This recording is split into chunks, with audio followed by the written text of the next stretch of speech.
భోగి రోజున ఉదయం అంటే సూర్యోదయానికే ముందే లేచి ఇంట్లో ఉన్న పిల్లలకి, పెద్దలకి అందరం కూడా నువ్వుల నూనెతో తలస్నానం అనేది మర్దనా చేసుకొని తలస్నానం అనేది చేసుకోవాలి. ఆడపిల్లలకి ఒళ్ళంతా కూడా పసుపుని అలాగే సున్నిపిండిని అంటే శనగపిండి, పసుపు కలిపి దానిని ఒళ్ళంతా పట్టించాలి.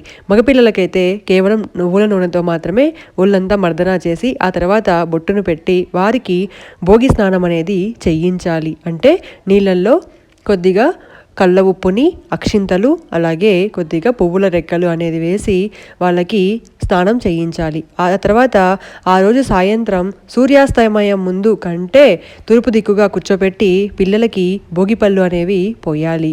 ఒకవేళ భోగి రోజున ఇవి కుదరకపోతే ఆ మరుసటి దినం సంక్రాంతి రోజున అయినా కూడా ఈ ఈ విధంగా చేసుకోవచ్చు. ఈ వీడియో మీకు నచ్చినట్లయితే లైక్ చేయండి, షేర్ చేయండి, అలాగే సబ్స్క్రైబ్ చేయడం మాత్రం మర్చిపోకండి.